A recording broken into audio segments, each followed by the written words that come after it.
look over here first before we go in, okay? Hold on.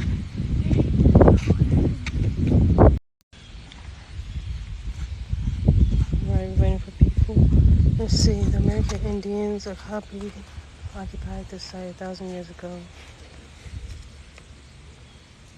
In 1927. Dr. Don F. Dickson began to move, Craig. Why would you stand right in front of it? Move. I don't want to fuss at you today. Get over here. Over here. Thank you. Be shy. I'm about to turn my camera around. I'm turning my camera around. Why didn't you turn my camera around? There we go. So we are at move out the way. Thank you. Dickson Mound Museum, a branch of the Illinois State Museum. I'm gonna come down here so y'all can see what this says. This property has been placed on the National Register of Historical Places by the United States Department of Interior. Get off of that.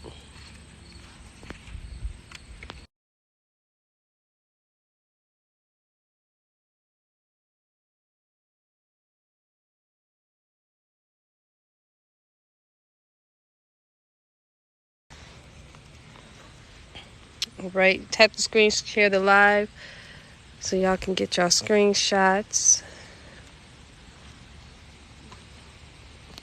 Make sure y'all get y'all screenshots, y'all. So they got like a little map here. So we're right here. Okay, Dickson Mound Museum is one of the few large on-site archaeological museums in North America. It houses exhibits about American Indian life in the central Illinois River Valley, laboratories and modern storage facilities where artifacts excavated by archaeologists are studied and stored. So we're here in this area. Let me show you the surroundings. There was some white people here where they left. There goes C3. This is the building right there. We're gonna go in there next. And then there's some areas over there. Right now, I think we're actually standing on top of a mound. It looks like the museum is on top of the mound. I don't know if you can tell by the landscape. Come back over here, please. So I'm gonna finish reading these. So we have the Meyer-Dickson site. 800 years ago, American Indians of the Mississippi culture lived a large Mississippian culture, because we're what? We're Mississippians, lived in a large village on the spot where you are standing. So that will be over in this area. Remember, we're in a different area where we're at, where number 1 is at. We're going to go to all 5 sites today. Culture, a large village on the spot where you are standing. This extensive village includes a plaza and an 82-foot long ceremonial structure. Some of the Dickson burial mounds were associated with this village. And then number 3, we're going to have Picnic Hill. Enjoy the natural settings of Dickson's Mound Museum at Picnic Hill. So I'm guessing that's where like they eat. So we're here and we're going to go here. We're going to travel around and come around. Like here comes another car coming. Number 4, Eveland Village Site. The remains of several Spoon River Mississippian buildings are preserved at the Eveland Village Site, a ceremonial center for Mississippian sites around in the area around AD 1100. Make sure y'all get y'all screenshots, y'all. Notice how it's mentioning the Mississippi Valley and the Mississippi culture.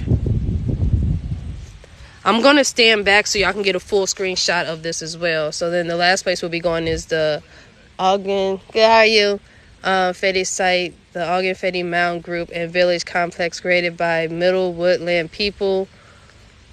Was one of the several major mound sites in the area around AD 100. And then the site map, I'm going to step back so y'all can get the full screenshot. And the site map, I'm going to step back so y'all can get the full Screenshot if y'all want to get it.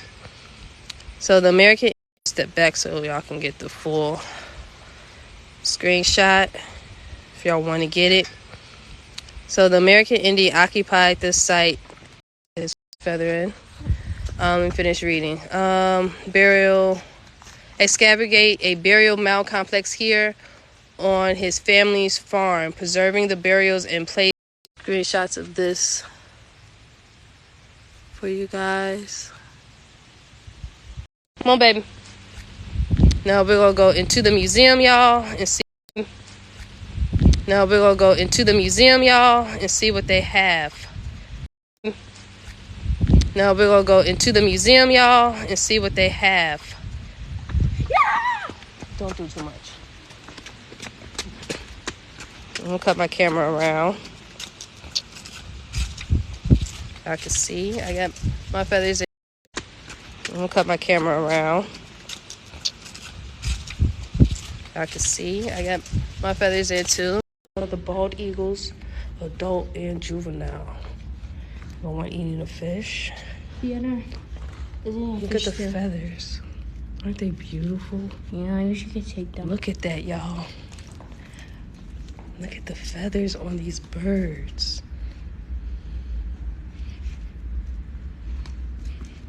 No, they're stuffed. It's a little glare. Let me see if I'm, there we go. So y'all can see the face. Let's read what they have right here. Bald eagles take 4 to 5 years to attain their full adult plumage. The younger birds here appear larger because it has not molted into the more streamlined adult feathers.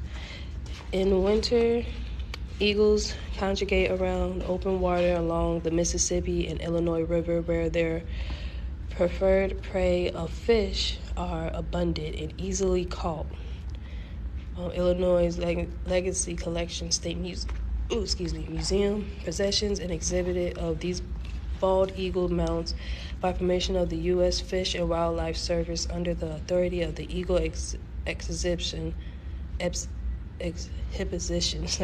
non-living specimens permit held by the Illinois State Museum. Where I am at the Dickson Mound Museum in Dickson, Illinois. This is about 3 hours from where I'm at. Explore 12,000 years of American Indian lifeways of the Illinois River Valley. Notice they said American Indian. Thanks for coming in today. Thank you. To go.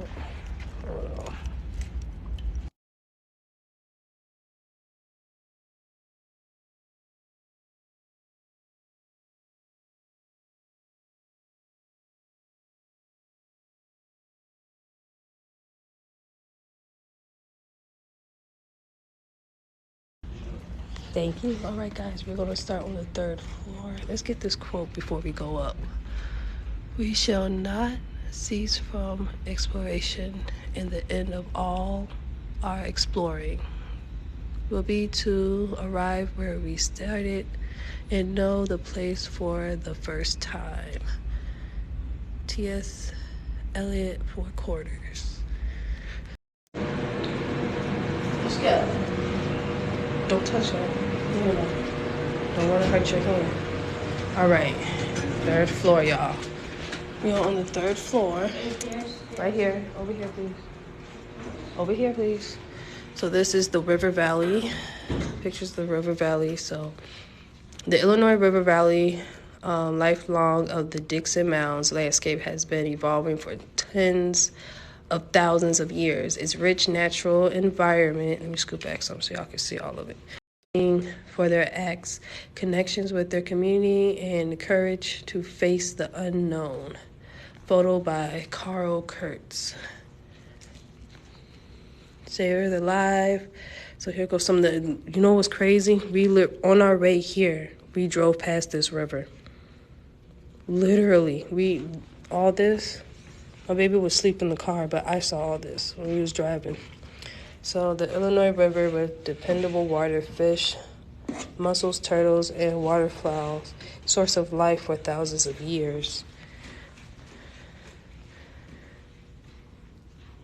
This right here, A network of tall grass prairie and hardwood forests of oak, hickory, cherry, plum, persimmon, and berry bushes sustain populations of white-tailed deer and turkey. Those who's just coming in, we're at the Dickson Mounds Museum. If you come out this area, it is free. Like the screen, tap the screen, share the live right here. An intricate mosaic of wetland, fertile soil, forest, and wet prairie sustain elm, maple, willow, cottonwood, pecan, elk, raccoon, and shorebirds. You can see.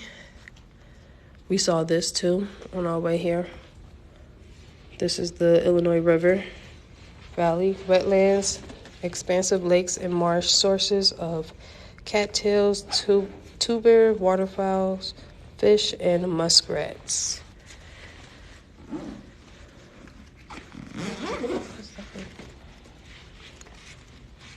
The valley evolves. Let me step back so y'all can see it. The valley evolves. So it says the legacy of the ice. Oh, let's look at this. Here's Harrison, Wisconsin. Blow wind, sand dunes, sand and gravel wash. Wisconsin is glacial lake, salt and clay. So they had clay from here, down here, up there. So this is basically all the minerals. Silt and clay, garlic till, pre-Illinois glacier till, drifter bed rocks. For the state, the Mississippi on the move. We're gonna get into Kankakee and the Illinois River, but we're gonna start off with this one. Come over here, baby. A legacy of ice. Much of the Illinois landscape was shaped by the power and the weight of ice. During the Pleistocene epoch, which lasted for about 1.6 million to 10,000 years ago, thick lobes of glacial ice extended into the area, moving colossal amounts of rock and earth move. The glaciers advanced, and they filled many valleys with cement and go into Illinois. So, for the last 1 million years, until about 2,000 years ago, the Mississippi River flowed in this valley, joined 40 miles northeast of here by the westward flowing ancient Mahomet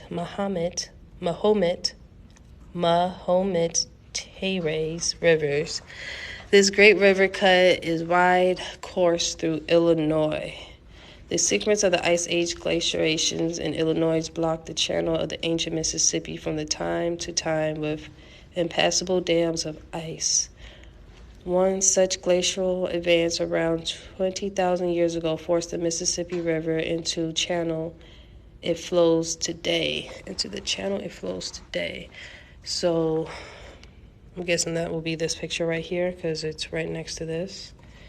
Kankakee flood. That would be this picture.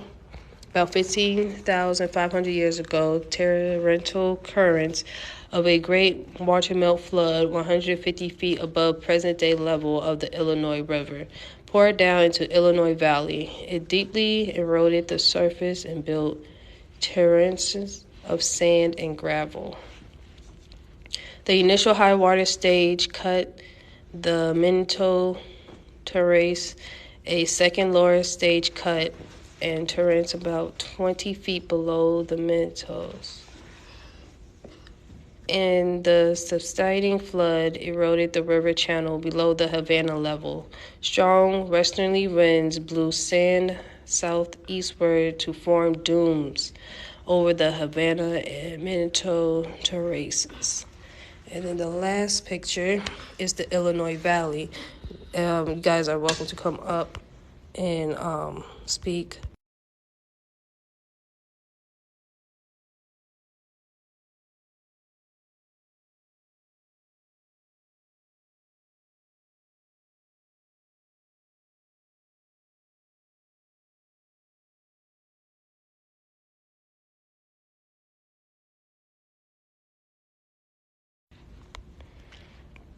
Peace, everybody coming in. We're at the Dickson Mounds Museum.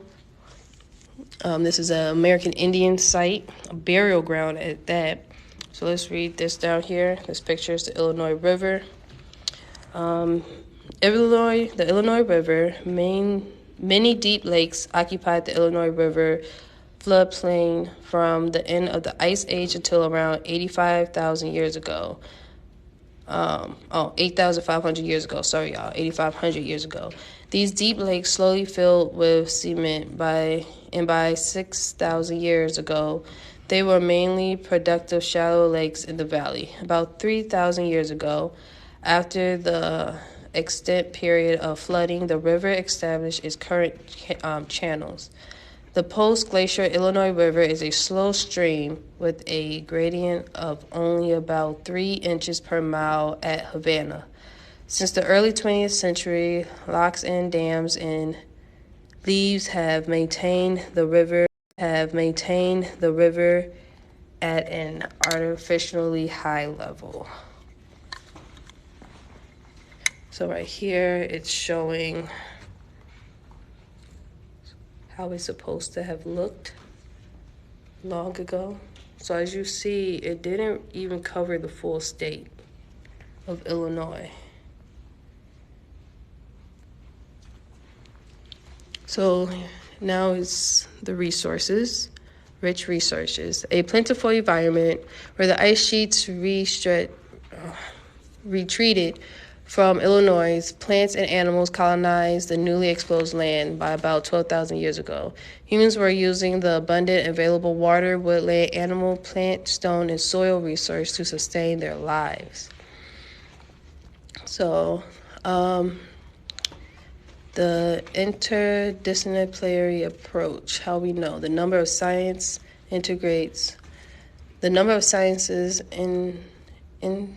integrates their finding to reconstruct past environments and lifeways.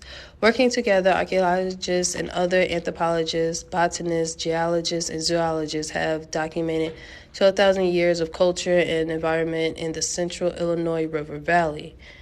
The Illinois River bottom has rich alluvial soil, and adjacent bluffs are covered with rich wind-deposited silts that are ideal for agriculture. The Illinois River is unusually flat and straight, and 300,000 acres floodplains with abundant wetlands, salt, and backwater lakes. Over here where I can see you, please. Heshaw. 55 species of trees, over 20 species of shrubs, and more than 325 other plant species have been identified in the valley. Mineral resources of the valley include clay, sand, and a variety of stones. So you can see the pictures. And then this last one over here. Species of 45 mammals, 102 fish, 37 mollusks, 10 crustaceans, 48 reptiles, 19 amphibians, and 243 birds, including over 20 species of waterfowl, are found in the vicinity of Dickson Mounds.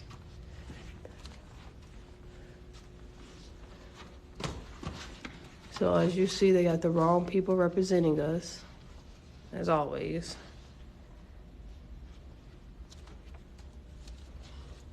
We already know about the squash and the gourds and the Indian corn. Here goes some pictures. Here goes some actual pictures of people.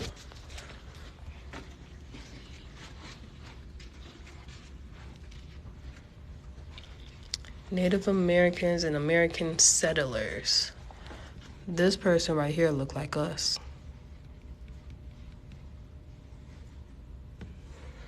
Relied on floodplains, backwater lakes, and food. Late 19th century fish and seasonal waterfowl were harvested and sent to distant markets. In the early 20th century, the fertile Aminiquan lakes, Thompson and Flag, were separated from the river by a leave and drain farm. So they relied on farming a lot in this area. Farming and fishing. So before 4,000 years ago, Native Americans depended on wild foods and natural resources. They adjusted their way of life to change of seasons and the location of resources, often moving about the landscape to produce desired foods and dividing into smaller communities during lean months.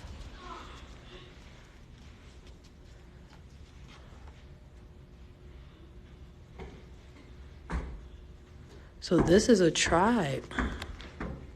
We just read this word, pt1 is an Illinois tribe term for river of squash. So that's a tribe term for a river of squash. The Hudson map of 1788 identified the river as Demi-Quan, perhaps a misinterpretation of the French de Demi-Quan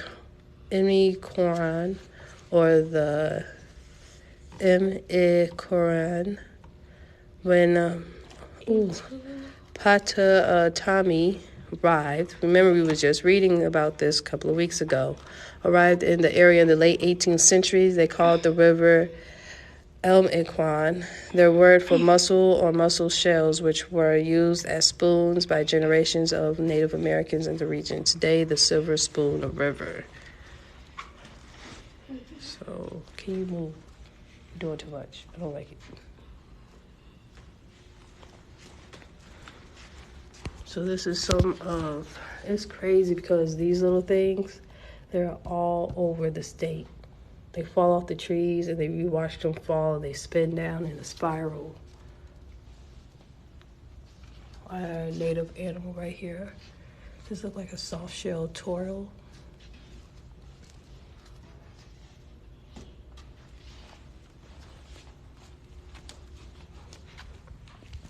Corpse of Discovery. Our volunteers trained to analyze with the mind of a scientist, see with the eyes of an artist, and speak with the words of a poet.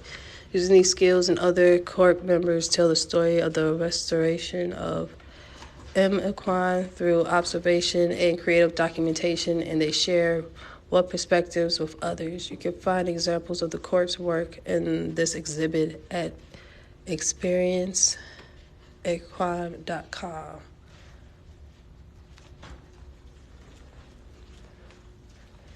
Type of birds, the crustaceans. Y'all remember when we saw this when I went live over by my house?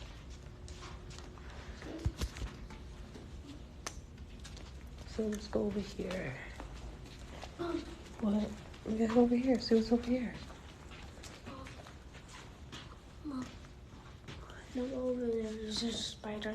Huh? There's a spider over there. Okay. They got stuffed birds hanging from the top.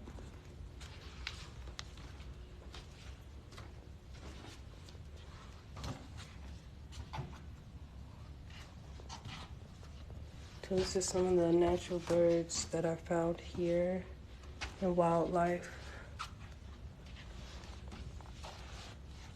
Mom, look at this. That's a turtle. Yes, you can find those here. Before we get into that. Oh, before we get into that, so screen showing the mounds.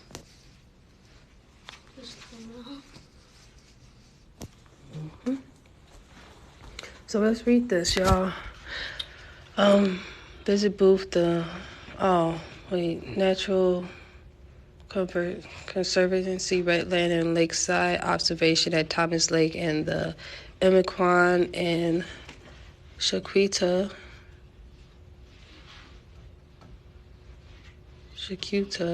National Wildlife. This is obviously an Indian name. Refugees will see the ongoing transformation of the Illinois River Valley. Plant and wildlife vary by season and compel you to visit at the same time. So I'm guessing that area's out. So we gotta go back this way. Can we go down the stairs this time? Yeah, we can go down the stairs. Whatever they had over here is out of service. So we're gonna go down the stairs to the next level. This museum has, let me cut my camera around so y'all not just looking at random stairs. This museum has 3 levels to it. So we started on level 3. You come in on level 1, and they're gonna direct you to go upstairs to level 3 and work your way down. All right, so all right, y'all, we're where the artifacts and stuff are at that they have found. So we'll even have a canoe. The Mound canoe. Let me turn it around so y'all can see it. Over here, baby.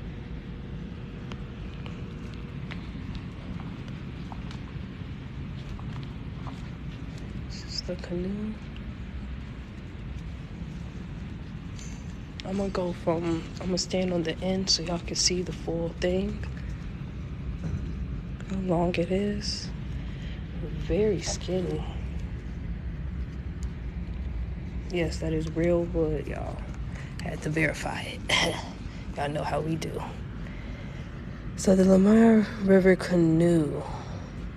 This dugout canoe was discovered by Clay Middor between Bowen, Illinois, on the bank of Mound River, a tributary of the Illinois. After the flood in the spring of 1994, that was the year after I was born, it was Munner preserved the canoe in his barn until 1997 when it was acquired by the Illinois State Museum. So this is the real deal, y'all. The real deal of one of our people canoes. Tap the screen, share the live.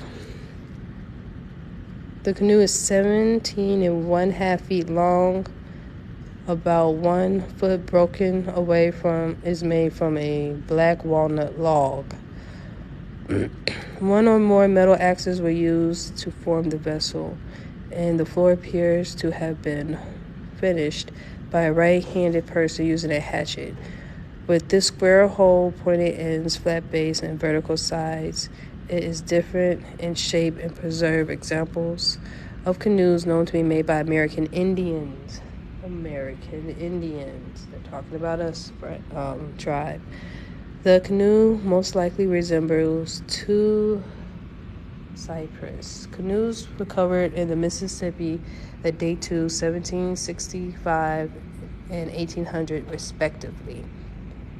The shape of the vessel and the fact that metal axes were used in this formation suggests that the dugout was made between 1700 and 1850 by non-Indians. It is one of only 3 dugout canoes discovered in Illinois, all of which apparently date to this historical period.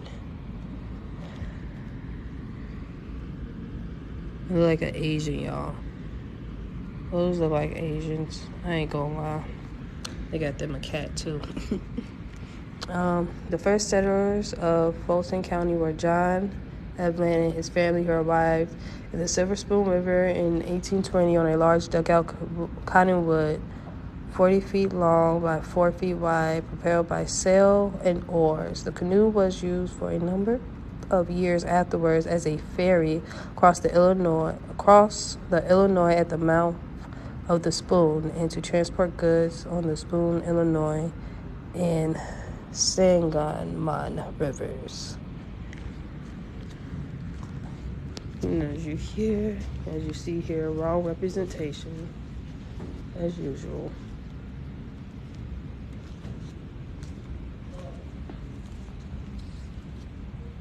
Oh man, wait till y'all actually see the people. Let's get into this. Conflict increased in the valley beginning about AD 1300 as new groups arrived. Warfare, which stemmed from the struggle of resources, captives, and statues, became more frequent after the decline of the Mississippians. Mississippians. Y'all see that right there? But nothing was to transform the lives of Native Americans in Illinois more quickly than the arrival of Europeans in the 1680s.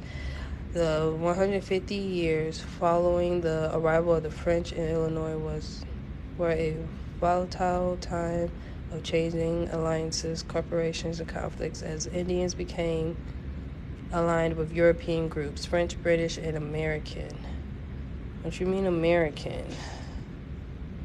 What do you mean by American? European groups, French, British, and American. Don't even make sense. They were often at war. By the late 1840s, all American Indian tribal groups were removed from the state. Now it makes sense. The white people that were not French or British. But they didn't remove us all from the state. Ooh, look at this. The pen is mightier than the sword.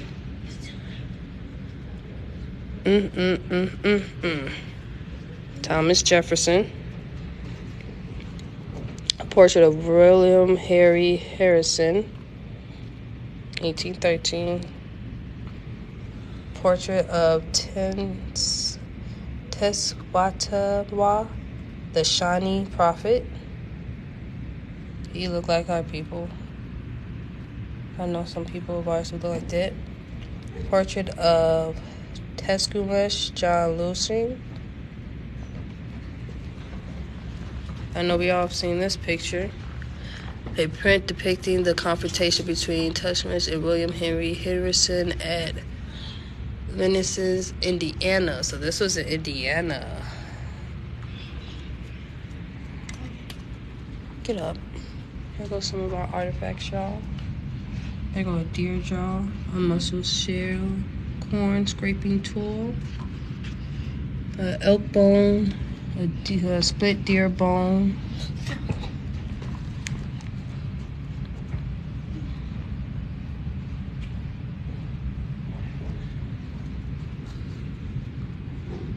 Y'all see this? Tribal partners. These artifacts are a part of ongoing constellations with federally recognized tribal nations under the Native American Grave Protection and Reparation Act. The artifacts you see remaining were not found in burials and or are reproductions of tribal permission has been granted for these items to be displayed. Some pottery. I'm digging up our land.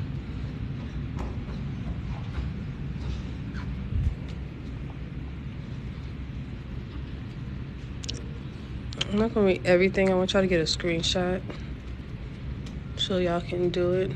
Boarding and taking the American ship Cheapskates by British. Hand-colored lithograph.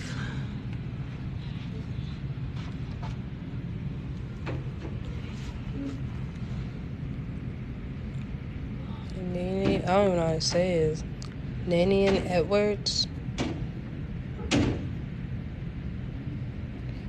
By 1811, the United States claimed by treaty all of the land south of the revised Indian boundary line, the running between Rock, Illinois, and Chicago.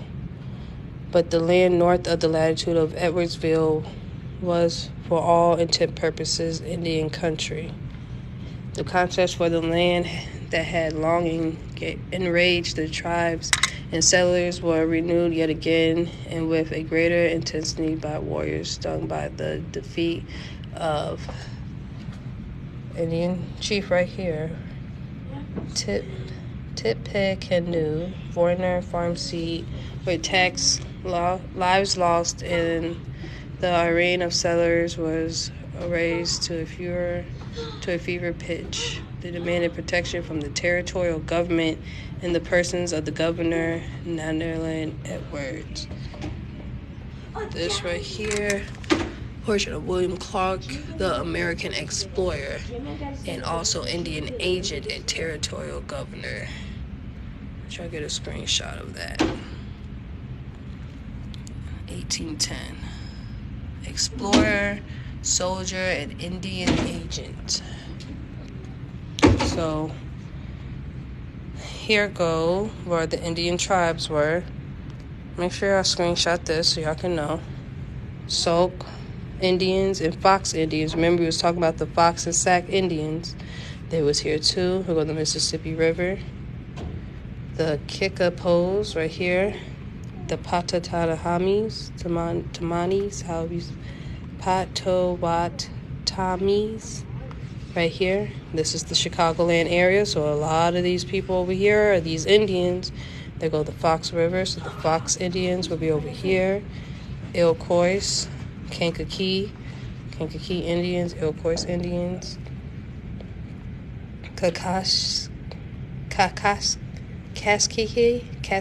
Kakashka Indians was over here. All these are Indian names. Shawnee, Cherokee was out here too. The Keishaw Mananis. Over here, please.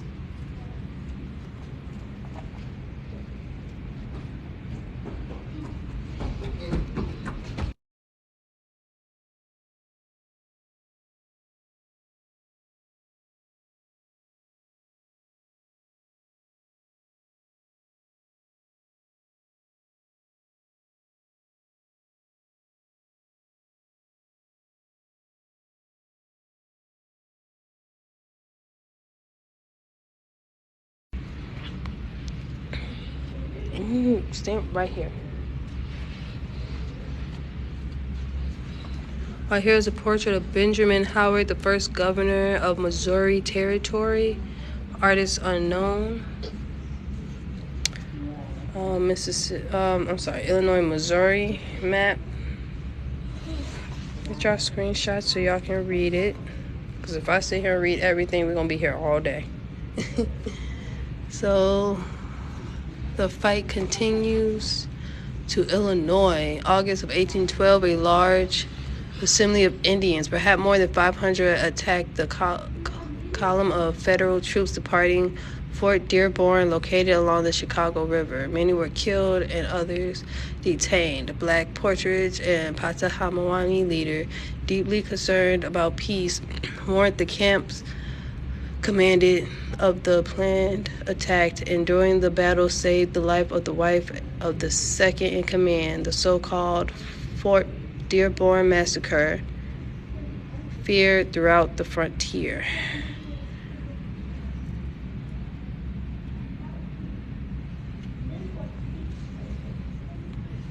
Look at it sitting on a flat top mound.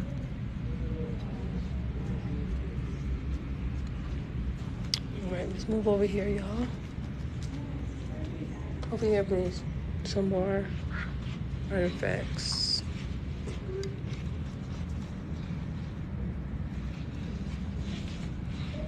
Wow, these are pieces from a musket, y'all.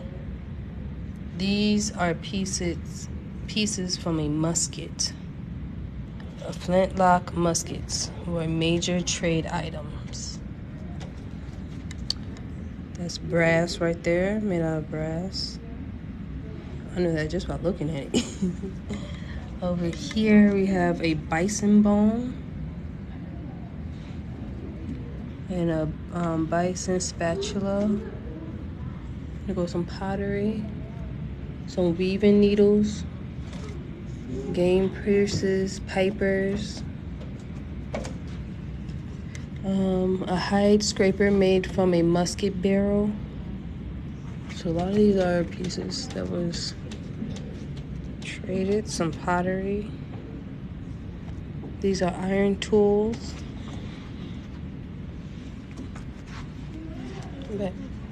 Let's see. American Indians have been making stone and bone hoes since they began domesticating plants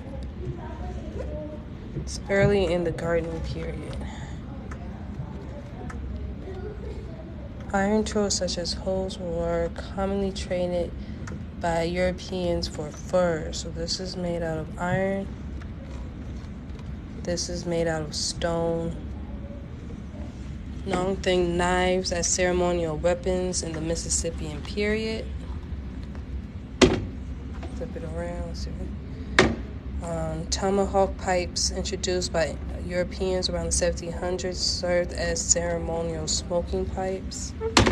This used to be a smoking pipe, y'all. Stop playing with that, please.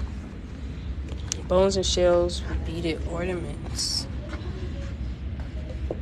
The beading needle that they use were highly valued and decorative items. Another one. I guess it's supposed to be like an earring. In the earliest days of fur trade, glass, silver, and brass ornaments replaced bone and shell items. Put your thing, please. Put it away. Put it away. Within 20 or 30 years of gaining access to metal pots, American Indians in this area stopped making ceramic vessels. Brass kettles were used for cooking by Europeans. This is brass. And this is ceramics right here. Made out of clay.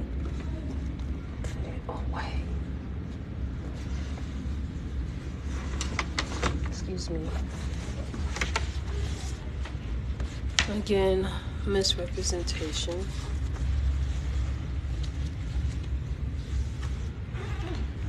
So, Mesquite. So that's the Fox Indians' name. Sauk, Iowa. We're here, Dickson Mounds by Peoria, where the Peoria Indians will be at. Kickapoo.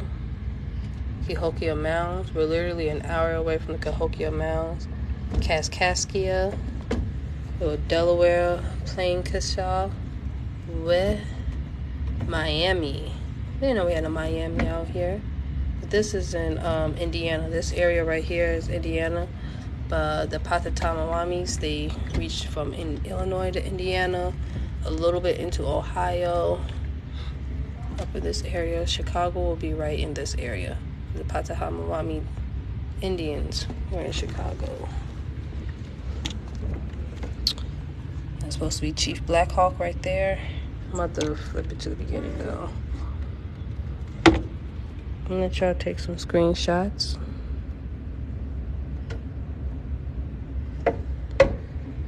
So you guys can read it.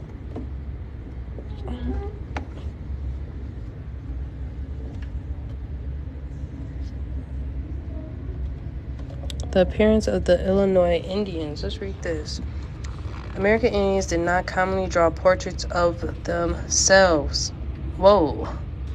The American Indians did not commonly draw portraits of themselves, but Europeans who encountered them recorded their impressions in words and pictures. So, this is from 1705. This looked like our people. This is our people. You can see no finer looking people. They are neither tall nor short. Usually they are some you could encompass with two hands. They have legs that seem drawn with an artist's pen. They carry their load of wood gracefully with a proud gait. As finely as the best dancer, they have faces as beautiful as white milk. They have the most regular and whitest teeth imaginable. This right here is supposed to be a chief. It says top. Chief of the Illinois Nation, Charles Becca de Granville, 1700s. Below, in Illinois Indians in New Orleans in 1735. Right here, a Shawnee of the Illinois County painted by Joseph. Yes, the Shawnee Indians was out here in Illinois as well. They are tattooed behind from the shoulders to the heels, and as soon as they have reached the age of 25, on the front of their stomachs and sides and the upper arms. That sounds like the stuff we still do till this day. Tatted. Sleeves, backs, stomachs, chest, necks, tatted. Above, 3 Peoria. So this is how you will spell the Peoria Indians' names, the real names of how to spell it. Indians.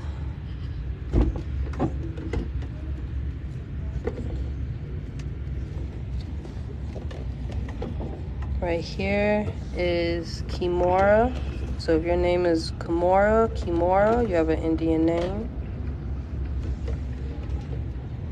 That's supposed to be the person. Looks Asian to me. I'm gonna try to get y'all a screenshot. Stop playing with that, please. Shoulders, yep. Try screenshots so y'all can read it.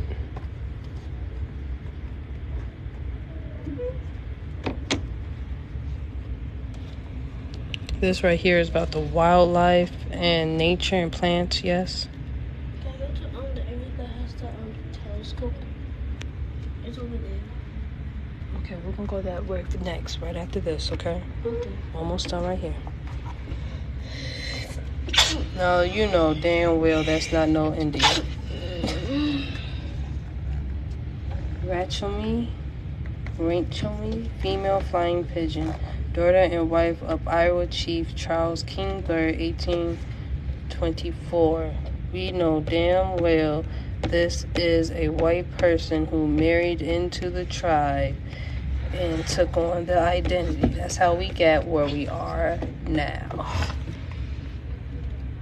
Screenshot this. I'm definitely gonna be downloading this live and putting it on my YouTube. C3 and Mommy 2 for those who want to see it. This person right here, a Potawatomi woman appearance and apparel were transformed by the influence of Europeans on native culture. Now this will be one of our light-skinned people. You can tell this is one of our people. There go the almond eyes, the nose, there go the high cheekbones. You know, we come with many different hair types. You could tell this is our people. You could tell this is not. The difference, because we come in a range of colors.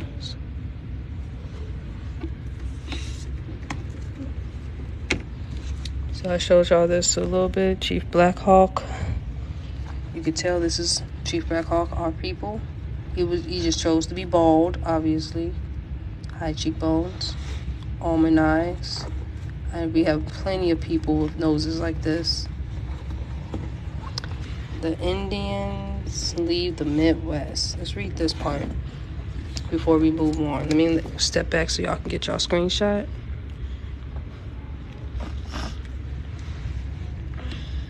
Treaty ceding Indian lands were made with the Kaskaskia, Peoria, Plankashaw, Potawatomis, Kickapoo, Winnebago, Sauk, and Fox Indians. The Sauk Indians, I literally live about 15 minutes. They have a whole village right by where I stay at called Sauk Village. That's where the Indians were. Peoria. To get to here, we had to pass Peoria, where the Peoria Indians are. I was watching the artist formerly known as. Did not know that the Peoria Indians. There was somebody who was in Oklahoma claiming that they was extinct. They're not. But before we go, we're gonna get into these pictures here too. But let's finish reading this. Between 1795 and 1833. Many dubose aspects of these treaties were acceded by Indian land claims that have persisted to the present day. In 1832, the governor of Illinois ordered the Potawatomis, the only Indians remaining in Illinois after the Black Hawk War, to leave the state. Some moved to Indiana, which is that gray part, but most were removed to Kansas, both peacefully and by force of the Trail of Death in 1838. Look at that. When was the Trail of Tears? 1830 to 1850, right? So down south was the Trail of Tears.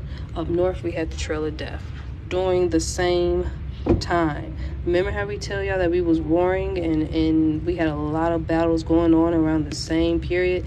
I bet there's not a lot of people who know about the Trail of Death that was going on during the same time as the Trail of Tears. That's crazy. So that's supposed to be a drawing of a Sauk Indian in Atawaiman Atiwatami, a woman. And this is supposed to be a Kickapoo. I'm not gonna lie, the little dot in the middle of the head is reaching for Hindu. Right here is an Illinois, a Kaskaskia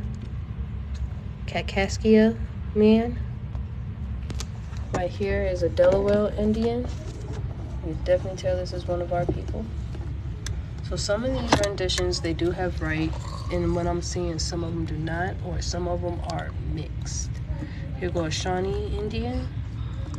Right, the red dot. Here goes Fox Indian, and there goes the real name, Maskaki Fox.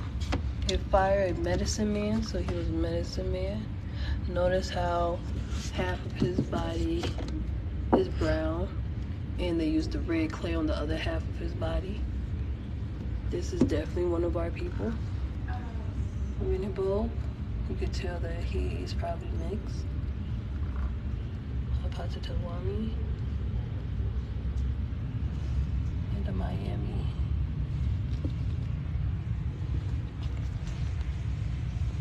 Try to get a screenshot of that. Pierre de Delay, born in France about 1665, was an educated astronaut. What was an astronaut doing amongst the Illinois tribes? In 1687, he joined his cousin Henry Toney, an explorer and leading figure in the early Illinois fur trade. Delegate spent the remaining 30 years of his life in the Illinois country. When the only French agent in the area at posts at Starved Rock, Chicago, and Peoria, Delegate used his considerable intelligence, energy, and courtesy to discover all he could about the Indian life and culture. His intimate knowledge of the Illinois tribe was invaluable in his role as trader, military officer, administrator, and mediator. His 1705 account of the life amongst the Indian tribes, Illinois tribes, is one of the most objective and detailed records of his time. I actually have that book that we'll be going over soon. Let's go into the next area. Okay. Again, more misrepresentation of how we look. I strongly believe that they made them look like our people, in my opinion, but the skin color, it's just the skin color. Wait, right here first. They will do that. Come on. I gotta show this first. I haven't seen how much yet. Okay, hold on. So some more of our people artifacts. 19th century ceramic glass.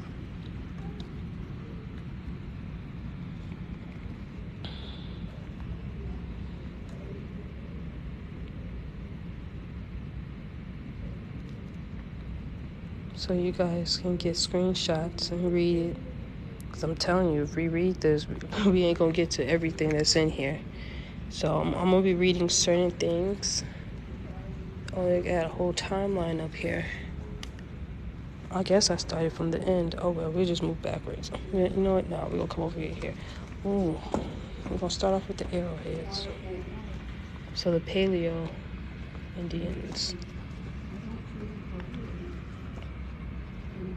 So these are the type of arrowheads that Dennis Stanford was finding. And how they would make these arrowheads is they would take a rock and basically hit it on the side to make pieces come off. and then they'll take something sharp right here and push down on it to break this area. Take it to wood and use like A spear?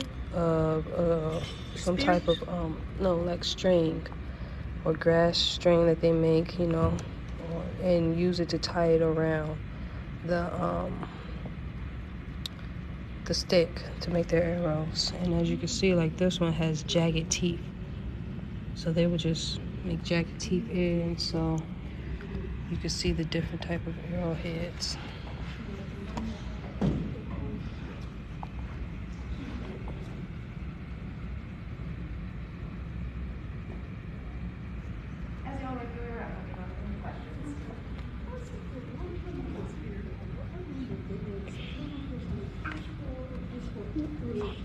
Exhibit on that side of the building.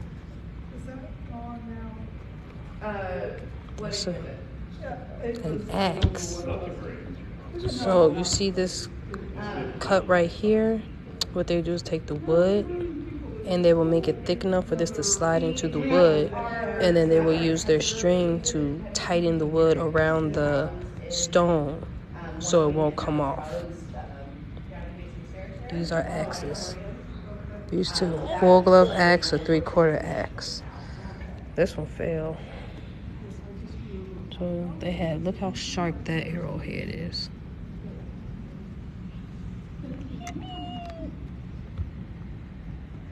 As you all work your way around, let me know if you have any questions. Okay. Early wetland.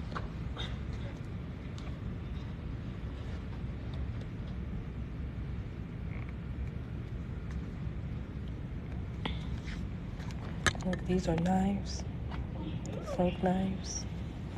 Look at this arrowhead. Look at the rock it was made out of. It's beautiful. And then look how this one have a red tint to it. Look at this one.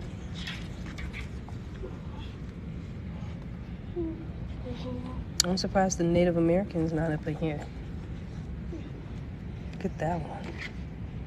You see how small they were? You see how we had different sizes of arrowheads for different things? Like this one right here. Corn, originally a Mesoamerican plant, is extensively cultivated. The bow and arrow are commonly used for hunting, and large pottery vessels were made. Different pottery styles suggest the establishment of territories representing distinct social groups. Evidence of violent death indicates increasing intergroup conflicts. Look at how this one was made. Of the Cahokia Indians. So every tribe had a special way of making their own arrowheads to make them distinct from other tribes. I'm gonna go back over the arrowheads one more time so you can see, like, we had long, these were most likely on spears, these long ones. Look at this pretty orange tint.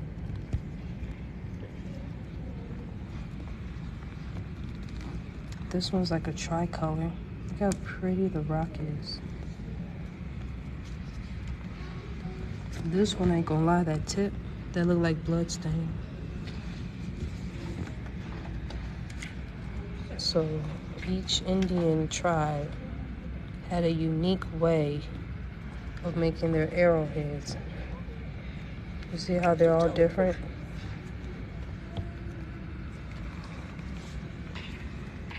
Cass, Clovis.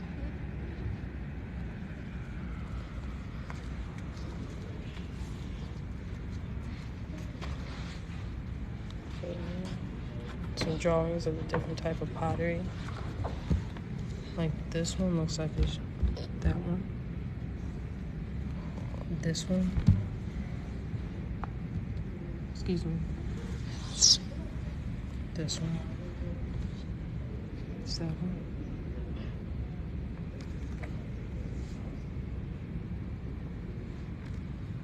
And over here. That one. It's that one. So these are just broken pieces.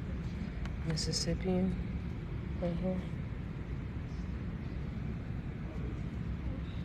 So let's move around over here.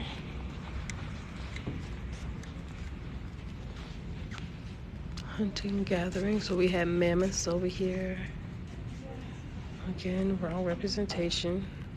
Oh, peace, y'all. I am at the Dickson Museum of American Indian.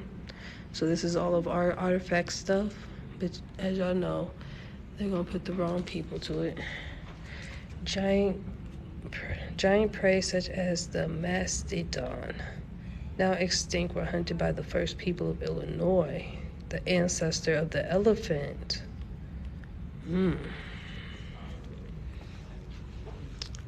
First people in Illinois. Oh, I think we read this part already downstairs. For those who's just coming in, I will be uploading this to my YouTube.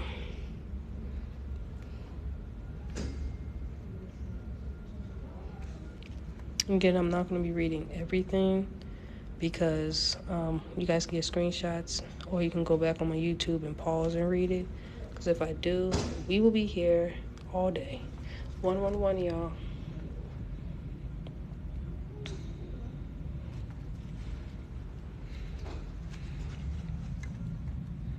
This right here, I'm trying to see if they have his name. I don't see his name, but he was a zoologist. Another one they're studying. Some more about arrowheads. I'm right here, babe.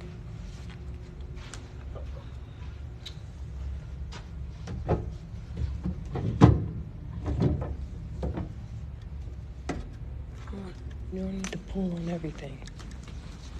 Okay. Some of our prehistoric animals. Look at this tusk, y'all. These animals used to live here long ago and was all killed off. Look at this jawbone. This is a tooth right here of a mammoth. That might be a femur. That look like the pelvic. But do you see this jawbone with the teeth on it? Look how huge it is. Come on, babe.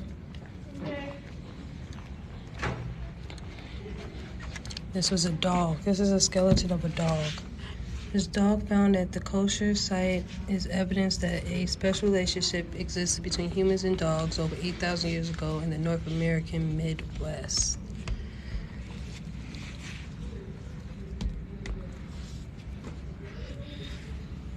American Indians used this site in the lower Illinois River Valley with few interpretations from 67 BC until around AD 1200. 6700 BC till around AD 1200. Evidence spanning 300 or more generations of American Indian life were documented at the site through years of archaeological site work and study in the 1970s. Artifacts from this one of the deepest levels of the excavation, 6500 BC, from the beginning of the Archaic hunting and gathering culture. Many important discoveries were made here, including early use of ground stone tools for food preparation and establishment of the cemetery in the presence of the domesticated dog. Here goes some more arrowheads found in these areas right here. You guys can get a screenshot and read it.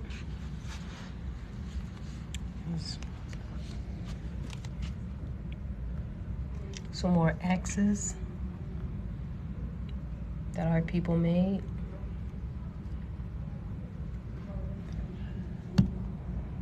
The colonizers digging up our ancient burial areas.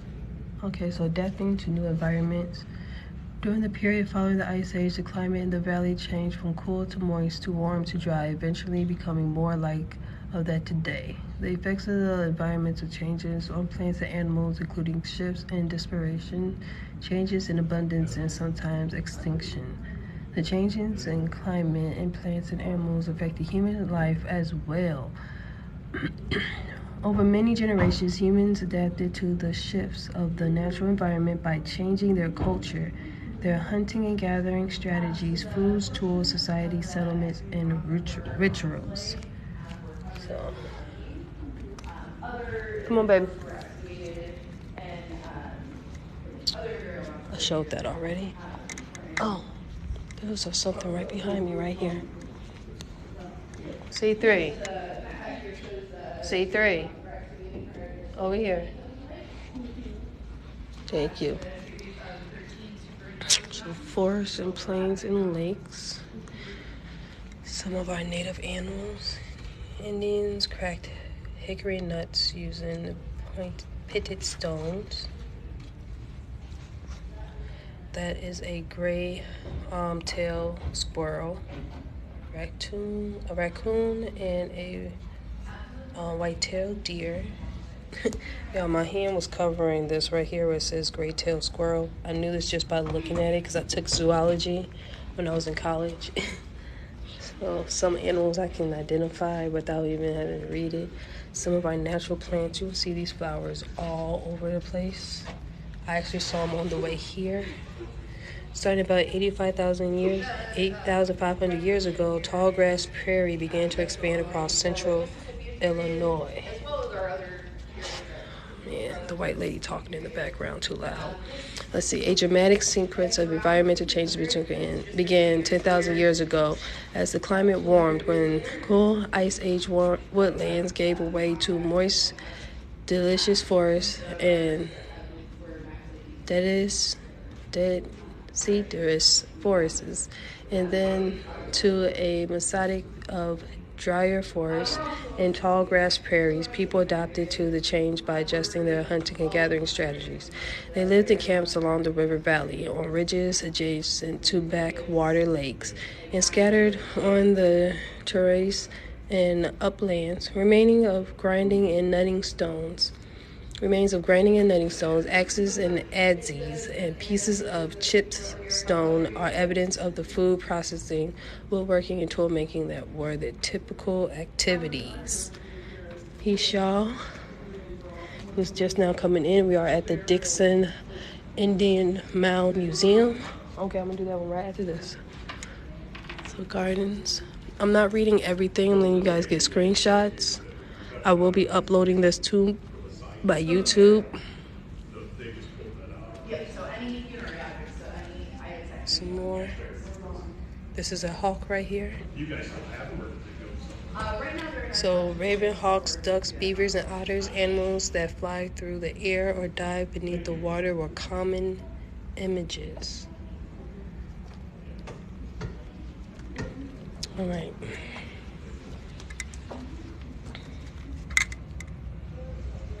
So these were hoes right here to till the land, used by woodland gardeners. You see silica residue from cultivating gardens 2,000 years ago. Right here, sharing often helps to preserve plant materials. Looking at the burnt food residue on these pottery shards. So that's food residue on these. This 1,500-year-old fabric fragment made of twisted bundles of flexible plant fibers exhibit a type of weaving called space-thin twining. It had been burned, which helped to preserve it and gave it a black color. Because plants and artifacts made from plants disintegrate rapidly. Sorry, it was a glare over there. I'm looking through my phone. It is rare to discover ancient textiles. Textiles archaeologists do discover are excavated have often been preserved by chemical reactions with associated materials or by burning.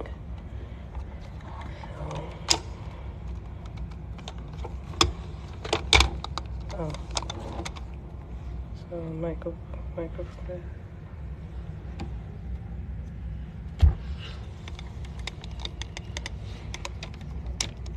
Interesting. Move your bag, please. So, as y'all know, a lot of things are missing because of the civilized tribes and stuff. Excuse me. What's this?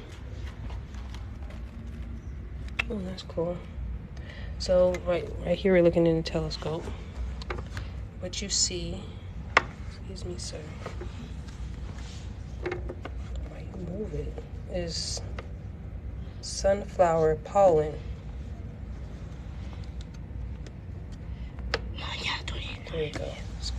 Sunflower pollen. So native plants that bore nutritiously oily or starchy seeds were the first to be widely cultivated. Look through the microscope to compare the large sophisticated marshmallow seeds with the small seeds of wild plants. Consider the number of small seeds required for the meal. Excuse me. I go look for it. Excuse me. Let me show it first. So this sunflower seeds, I'm gonna move over right here. It's the fern.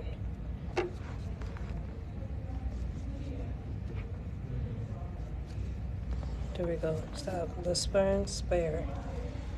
So the development of pottery making for cooking and storing seeds contributed to the seeds of plants cultivation.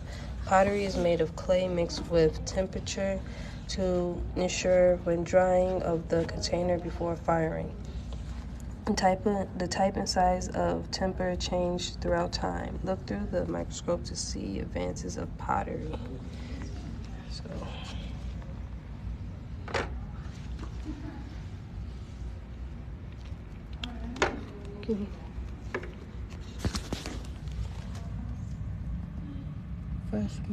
Freshwater mussel shell, white-tailed deer bone, hickory nuts, a tailbone, Canada goose bone, a musket bone, bullheart bone, a gar scale, a raccoon bone, and a largemouth bass bone. Bass bone. Bass bone. Come on, get your stuff. Right, I'm gonna find it. We have one of our ancient pottery pieces that they tried to put together. If you remember, we were showing the pottery earlier. They actually have a piece of this in the long glass thing that we was looking at. Right here are some pipes. Middle woodland shamans may have smoked tobacco and other plants, hint, hint, wink, wink, to achieve trances-like states to communicate with the spirit world, possibly through the medium of the animal and fringes that adorn their pipes. So this one got a lot of objects missing.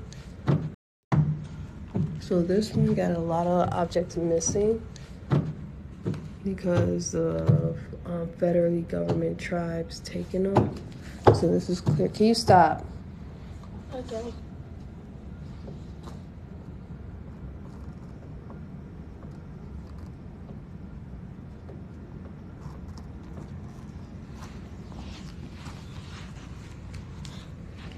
Do y'all see them little sculptures right there? Those are definitely sculptures of us. Two little sculptures. There go another arrowhead from southern Illinois. So that's a big pipe right here.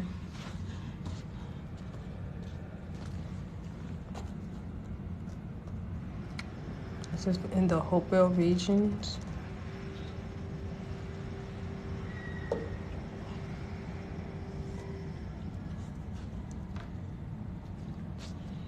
Some more of our pottery. You can definitely tell that these are of our people. The cheekbones are high. Look at the nose. Baby on the back. The exhibit in process. Mississippian culture right here. The importance of farming to the Mississippian Indians was reflected in their rituals and symbols, including the ritual significance of corn, the sun, and the seasonal cycle. Bison's herd expanded into Illinois after about AD 1400, and bison meat supplemented other food. Again, wrong representation. They're way too pale.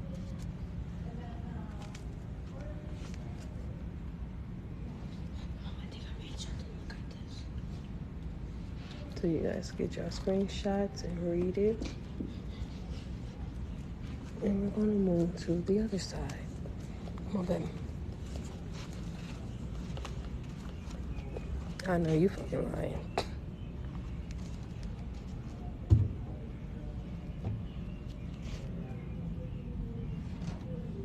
Asian. Come on, baby.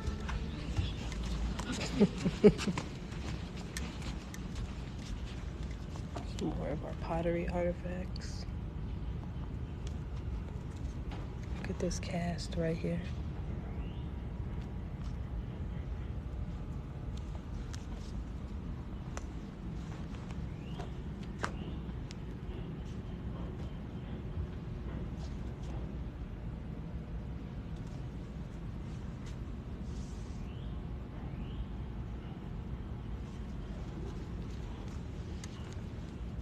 We have an exhibit in process right here.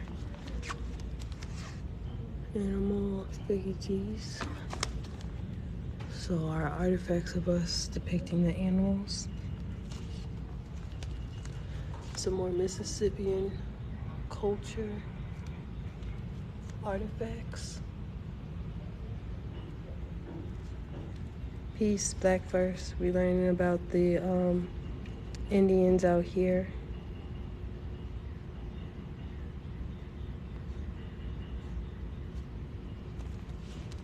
Mississippian society was complex. People related to one another on the basis of their differing status and occupation.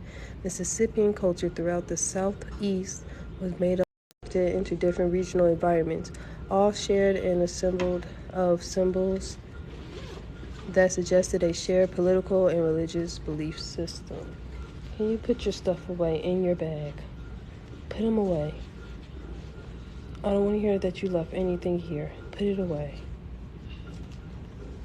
We're going to go this way, and then we're going to work our way around. Again, I will be posting this on my YouTube. Here go a picture of the Cahokia Mounds. Flat Tops Mounds. On my way here, I literally saw this. Not this picture, but it was a flat top mound, and there was a modern day house on top on my way here. So some of the Mississippian culture.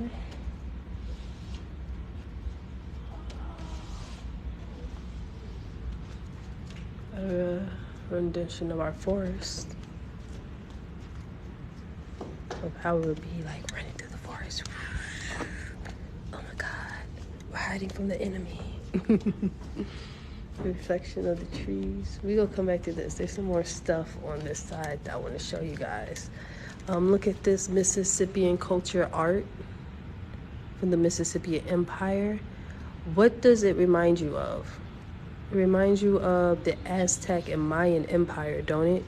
That is because a lot of the Aztecs and Mayans, they did flee into the southeast region of the United States. Do you see the similarity? Beautiful, isn't it? That's what it says. Let's read it. The warrior was associated with the falcon, hence the wings, and was sometimes shown with a forked eye and beak, a feathered cloak, and an elaborate headdress. He often carries a ceremonial sword or club. Boom. About the real deal. And put it on the painting. As you can see, there's some artifacts missing, because like I said, they have signs up here like this, but it states why are artifacts missing, but they got some signs like that. So club and a silver head like a chief. He wears shell beads, which most likely would have been this area right here. As you can see, they took them down. copper swivel ear spools, which will be that piece right there, a marine shell pendant, and a bellows-shaped apron. So the apron will be right there. And the pendant, I'm guessing, right here on his leg and arms. Let's move around. Like I said, they have a lot of artifacts missing. Again, y'all, I'm not reading everything because if I do, we will be here all day. And I got a 3-hour drive to do back home. I want to make sure I have enough energy. But look at the artifacts.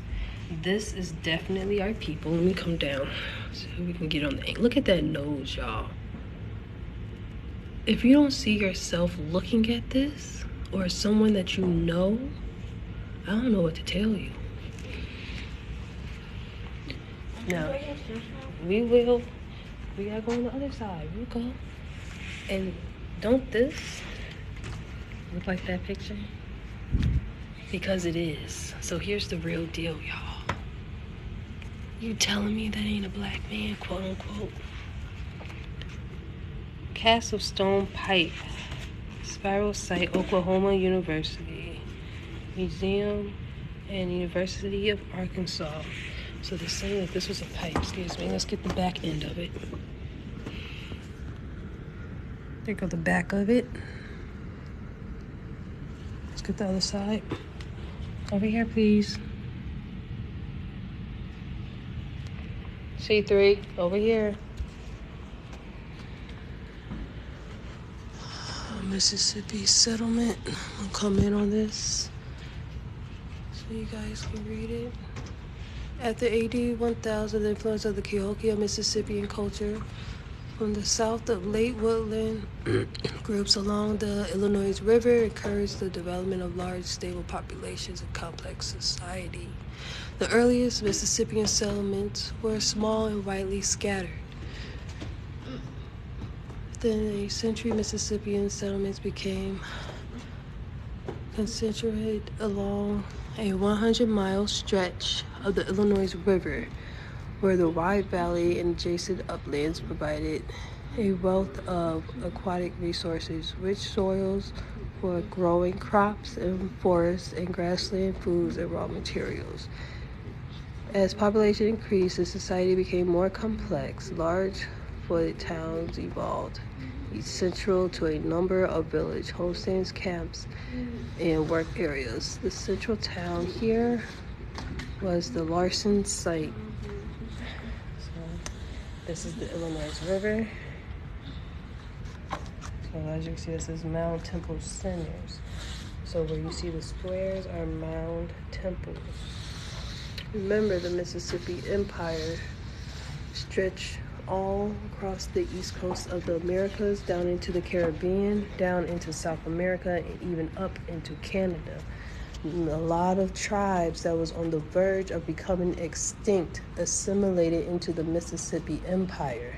So a lot of tribes that people think are no longer around, like the Peoria Indians, are still here. They just mixed in with the Mississippi Empire. You see the Larson Town site.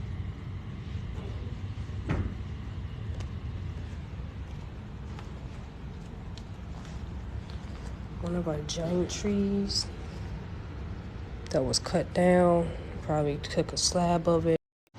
One of our giant trees that was cut down, probably took a slab of it to bring it here. Their orientation and their position in relation to other structures in the community. Archaeological evidence reflect the belief in ceremonies that underlie the plane of settlements, ranging in character from small ceremony centers to large corporate towns and temple mounds, public buildings, and many houses.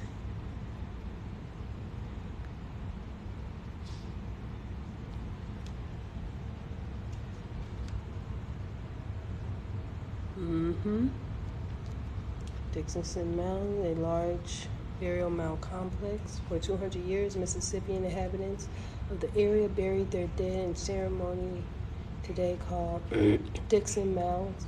This complex of 2 centimeters and 10 mounds with overlapping boundaries surrounding a low flat-top platform mound which probably supported a building in burial ceremonies. Excuse me.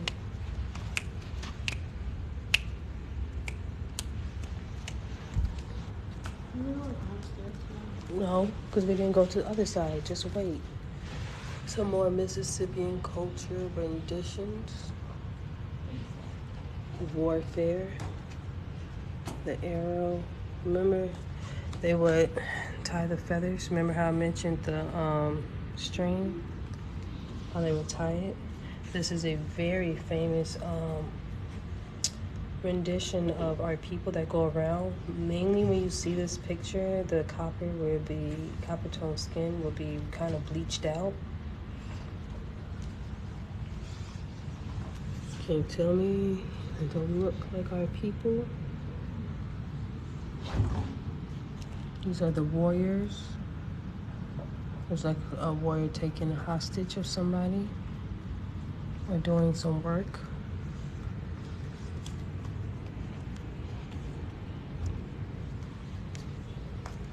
Something right there. I've already looked at that.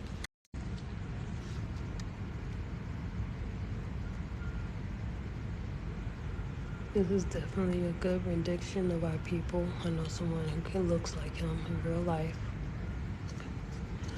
Look at this hand with an orgy. An eye-like motif associated with the lower world may represent the hand of a shaman with a crystal. All right, guys, my battery's getting low, so I'm gonna show as much as I can.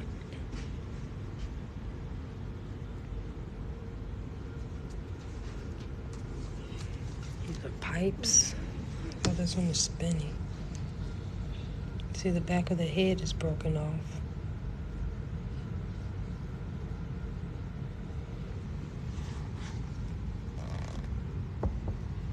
Definitely our people.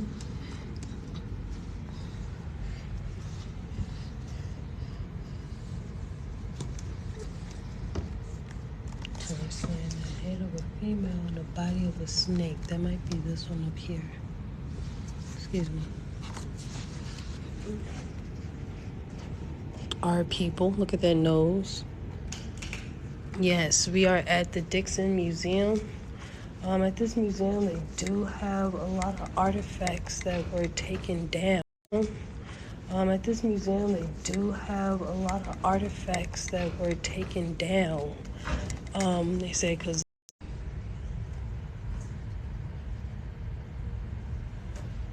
these are pictures of other stone artifacts. So the Mississippian Indian. So let's get into this. Whew. We're about to look at the that way. We still fish to this day. Trapping fish, crayfish, and some of the things that were used. Look at that ancient fish hook that we made, y'all. Some more arrowheads. Preserved fish scales. One determined the age and size of the fish and the season in which it was caught. Okay, so A is a long ear, B is a channel catfish, C is a bowen, D is a buffalo, E freshwater drum. Those are some bones. So rendition of the fish, and y'all ready for the, what is that? They don't look like us. So look at the spear. Remember I told you that we would use string that we would make from plants to attach the arrows to the stick. Right. So here goes some woodworking stuff. Get up. This is not a chair. Stand. Some woodworking. Some more artifacts. Some Indian corn. There goes some squash down there. Elk bone, elk antler. I'm sorry. So these are pieces from Animals? this right here is a bison scapula. So remember how we used to use the bones from the animals for tools? Right here is another hole. This is like a little fire pit thing. There's like nothing here to say what it is. Over here, please. There goes some hide work when we stretch out the animal skin for it to dry out. Let me stand back so y'all can see. Right. They did. Hair was retained on some skin, but on others was removed by steeping in water. Skin were then lashed to a wooden frame and scraped to remove pieces of fat and meat. The hide was softened by chewing or treatment with urine or cooked deer brain. Smoked from a smudge pit filled with corn cobs made the leather simple. Edges of the hide were pierced with bone, owl, and laced together with leather thongs or strips of sinew. In historical times, men wore breechcloths and women wore short skirts. Oh, so y'all heard that? We used to wear short skirts all the time. Don't be saying nothing now. Mexican wore the warmth of the travel robes, always wore robes or loose. Unfitted skirts were worn during the winter. Personal items were carried in pouches. So, oh, you can go inside the house, I think. Oh, no, you can't. They got it blocked off. That would have been cool if you was able to go in. So there goes some corn and stuff that they're drying, showing like how we used to dry it out. Even plants up there. We used to dry it out. Some pottery, the fire pit in the middle to help us stay warm. There go a grinding station for grinding our stuff.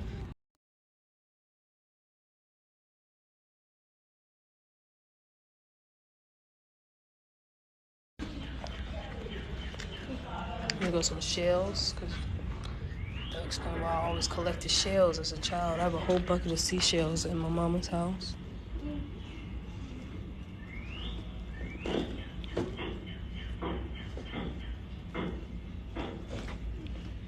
Yes, I had deer meat before. It was good.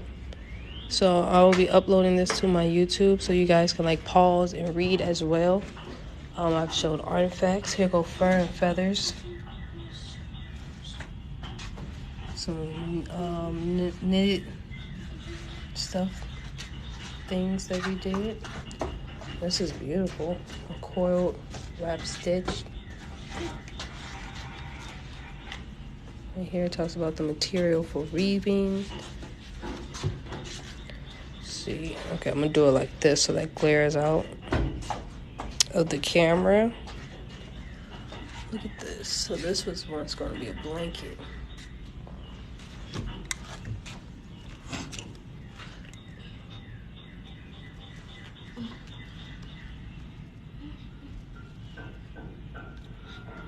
Drew Florida narrative. This is Florida natives carrying baskets. This is from Fulton, Illinois. Remains of basket adhering to the copper plate spiral, Oklahoma. Excuse, can you move, please? Just standing there. Some more of our artifacts.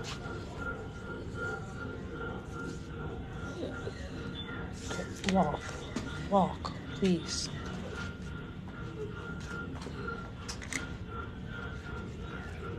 Pottery making.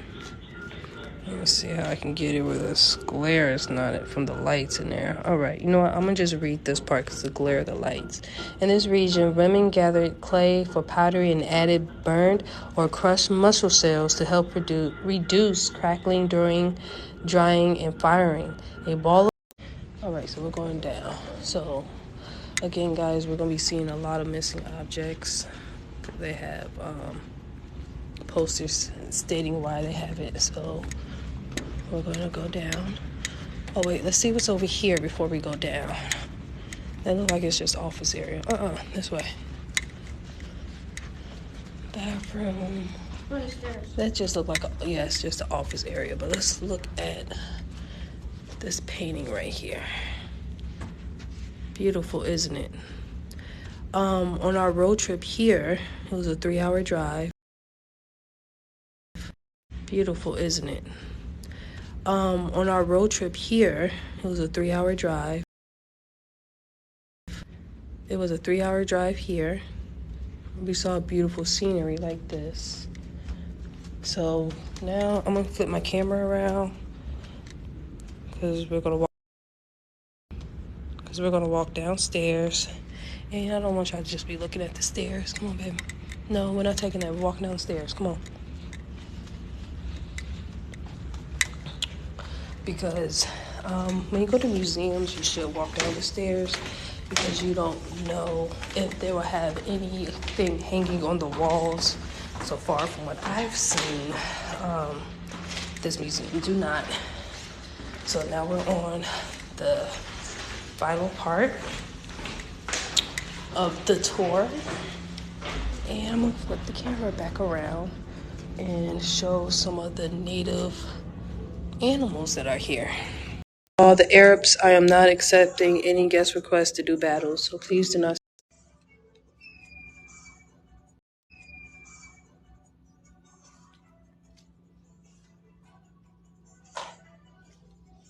All right, I'm gonna go to the other side. Come on, baby.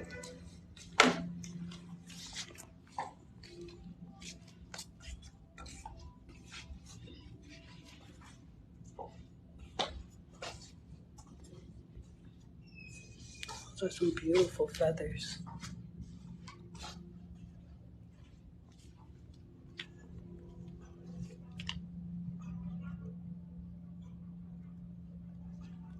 Some robin feathers. Both of these. Right here is a Normore, a red-tailed hawk. These are red-tailed hawk feathers. Oh. Look like the feathers I got in. My son got in. Okay, don't they look sad? Yeah. Right here is an American Kessel. Beautiful. Right here is a Cooper hawk. There are a lot of hawks in the state of Illinois. Look at that green on the beak and around the mouth and the eye. There go the rest of the body. This is another Cooper hawk. That's the type of feathers I got in, actually. Let me bring it back out. You see it?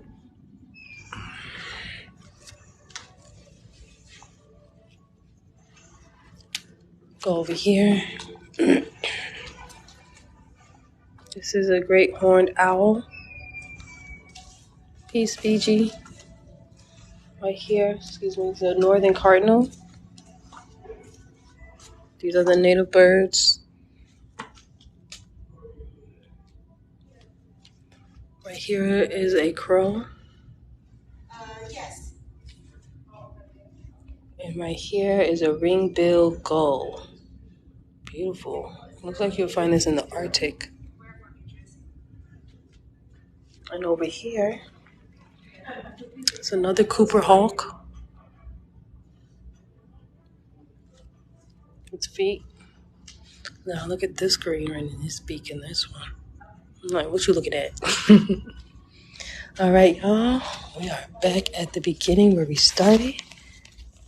There go some red foxes. Brown bear. These are all the native animals to North America. Well, in Illinois, they go great-tailed wolf, turkey. Yes, turkeys can fly. They don't fly that far though. This is what the area that they are building up. Okay, C3, over here. Pictures of the American settlement. See. Mom, Mom. Just a little. See what's in here. Some artifacts of pottery. Some artifacts of pottery.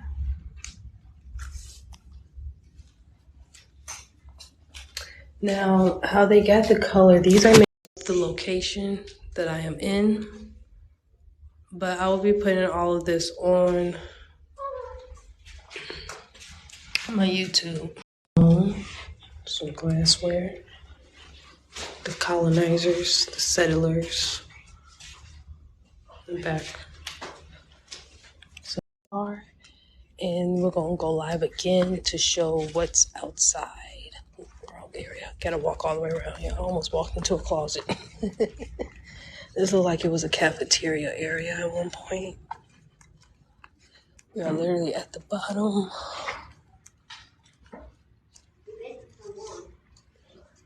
Oh, there's a play area for kids. For kids to play. Stuffed animals. This is a hawk up here. There go a hawk. A bobcat. A geese. An elk or a deer. One of the two.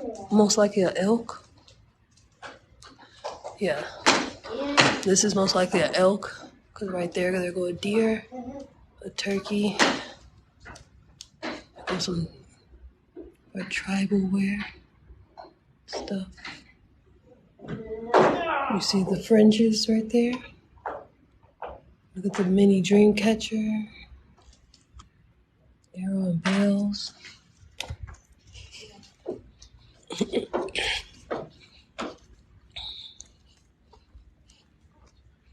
See, you are stand in good relations to you. Some white people, again, almost like running through the forest. You know, people used to blend in and hide, camouflage. Reflections of three worlds. See me, people who fought in the I know you fucking lying. I know you fucking lying. I know you fucking lying. I know you fucking lying. These are basically people. I know you fucking lying. These are they look this way because they assimilated into our culture, mixed in with our people, Mexicans. That's what they look like. Mounds found may prove to be older. Found may prove to be older. This is them digging up our. I know you fucking lying. This will be a half breed. That is definitely a half breed. You can see some of our features, not all, some. The teepees.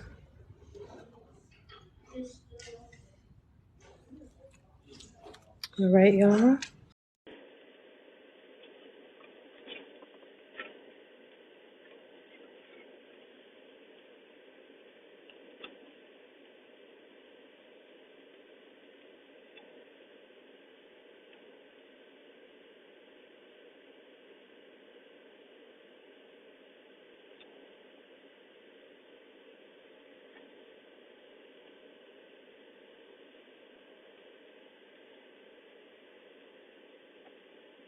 Hey y'all, so my phone had died. We're sitting in the car right now, letting it charge up some. And as it's charging, we can have a discussion. Panel is open. Talk about anything that they saw. Hold on, yeah.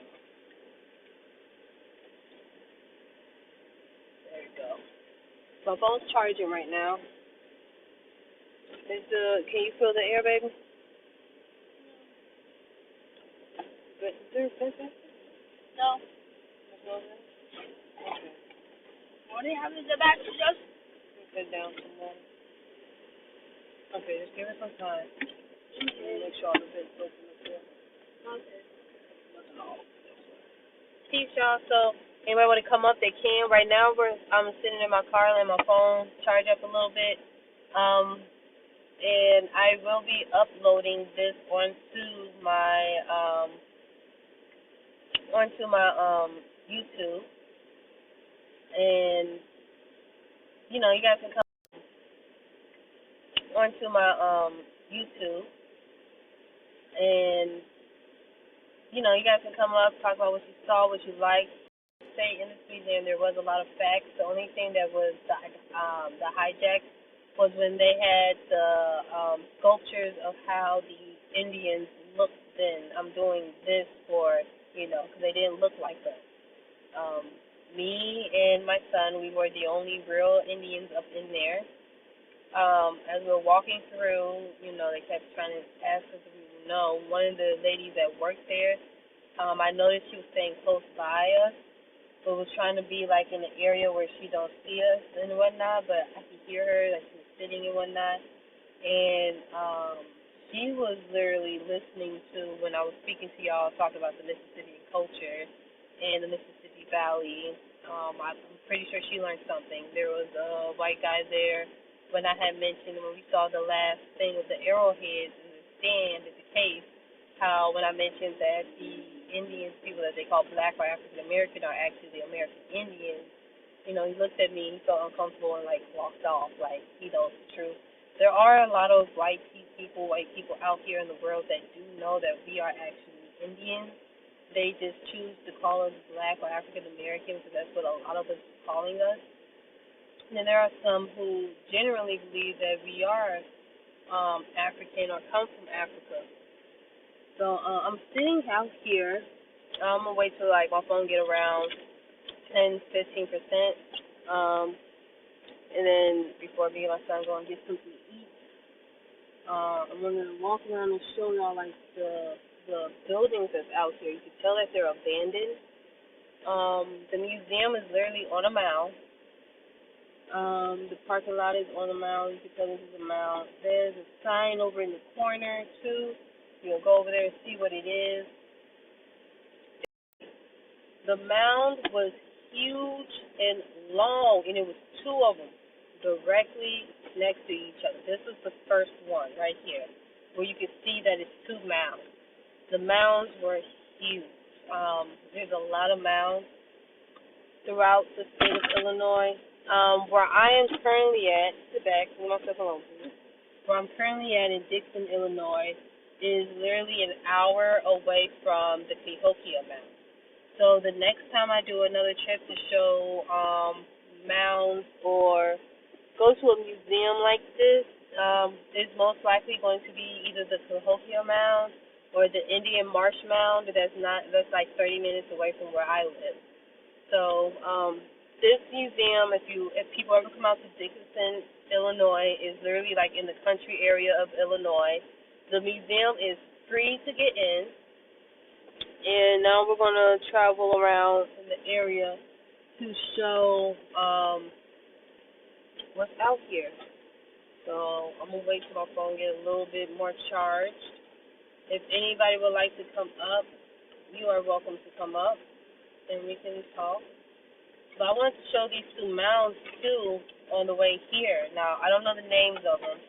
On the way here also I saw a flat top mound with a house on it. I just happened to turn my head driving and I saw it because there were some trees blocking it.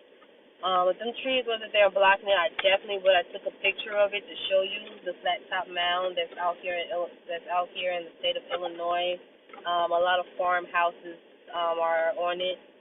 So that would have been cool to see. Hopefully on the way back, if I see it, I'll try to snapshot a picture of it to show you guys later.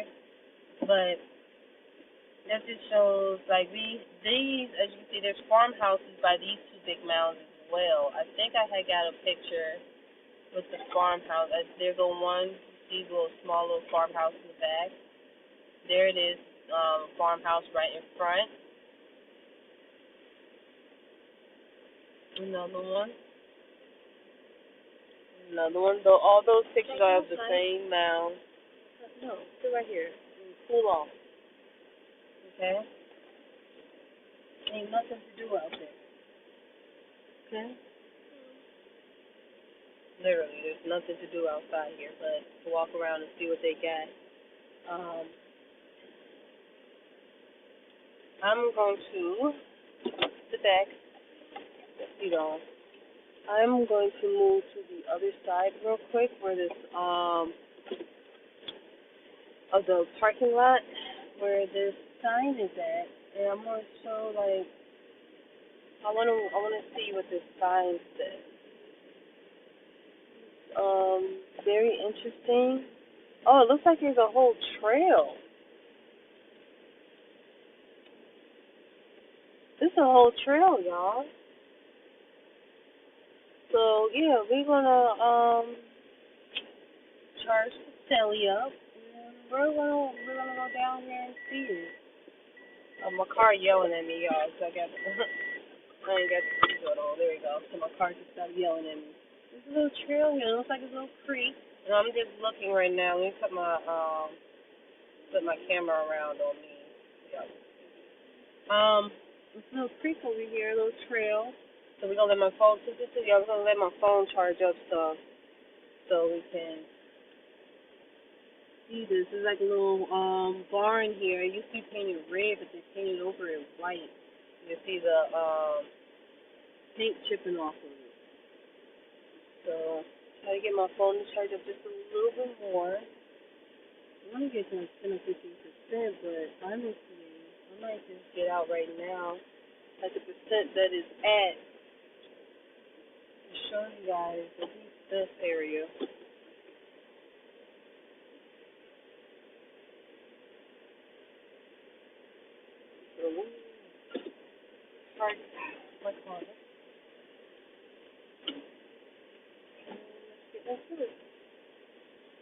Y'all, I can never wear a hat with my fur out like this unless I do my hair wet and wet my hair and then put it on while it's still wet so it can fit. If I was to try to do this with my hair already, it's dry now.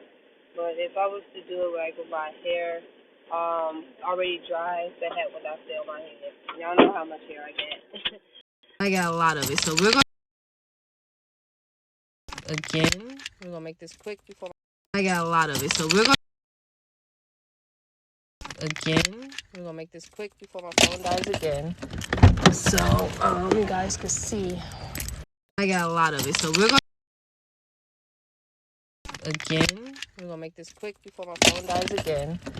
So you guys can see, because inside I was trying to show as much as I can. Y'all, a dragonfly just flew in my ear. That's why I twitched my head like that. All right, I'm gonna flip my camera around so y'all can see. Hold on one second. All right, I'm gonna flip my camera around so y'all can see. Hold on one second. So this is the barn I was talking about, and then there's like a little cabin over there.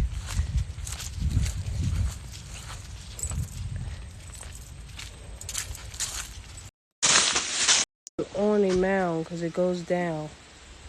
So they put the stage on the mound. Y'all see how we're on the mound? All right. Come on, baby. I'm gonna get my phone plugged up before it dies on y'all again. And then I'm going to the museum. For those who missed it, I will be uploading this to my YouTube page.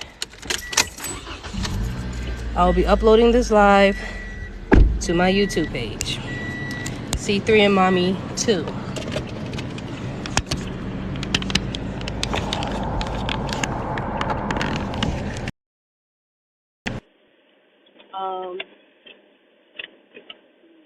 So I'm about to pull around to the other side.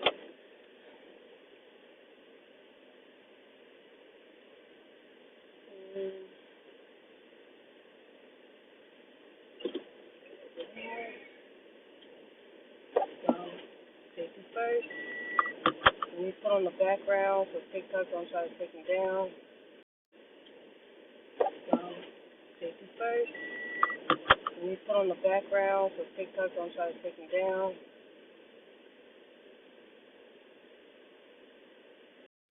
Oh, I'm about to show y'all real quick. No, we're not going in. Why is it back on you? Where? On your hat. We'll get it off. Huh? Where's the tissue? Huh? Get it. You got it? No, it's not on you. You got it? It's on the chair. Hey, come on, grab it. I got it. Okay. Oh. Okay, throw it out the window. Oh! Hurry up. Throw it out the window. Did you get it? No. Okay. Move your head.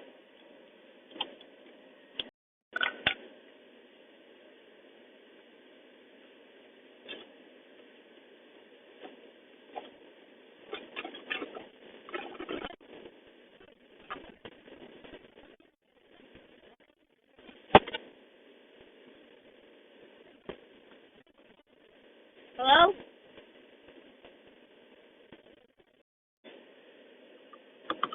Wow.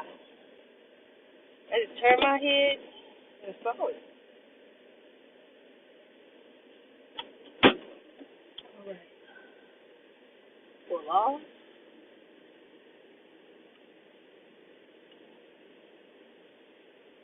Isn't that cool? Now, if I had a group of people with me, we definitely would have went down that Indian trail. Here goes another cabin right here. So you could tell people used to live in this area, okay?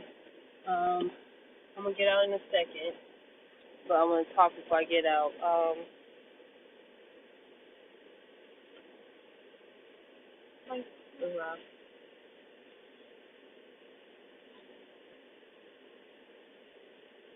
Yeah, I can see it.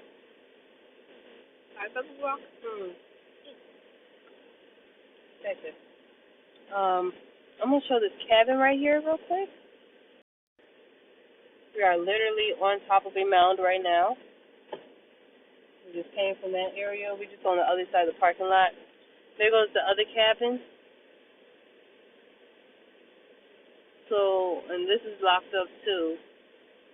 So, this must be from Dickson, Don L. Dickson, Don L. Dickson.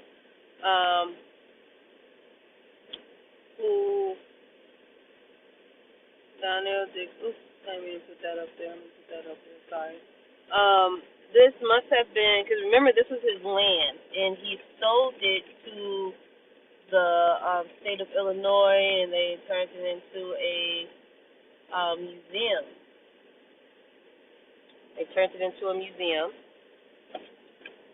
So that must have been his house right there. And I think that other place over there was a house as well. You guys see that on? Well, they put that behind your back and put that on. So that must have been like probably a family member house over there. And because this one is way bigger on this side, so that must have been his house. All right. So with that being said,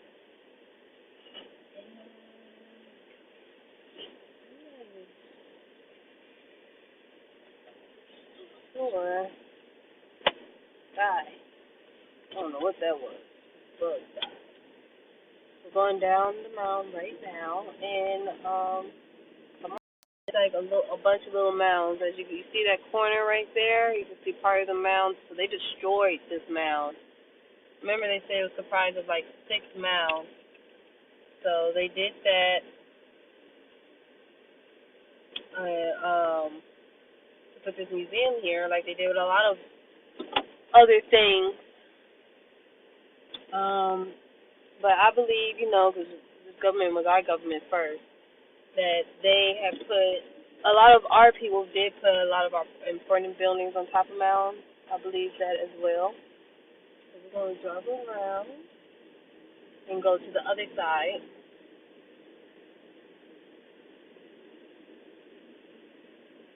All right. see, what's this way?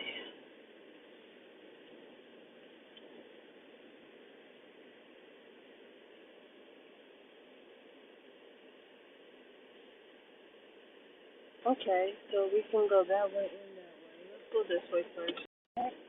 And the picnic table on this mound. So swing. I don't know how clean that is.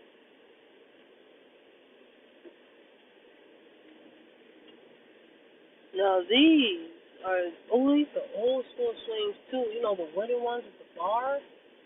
There's a little grill here.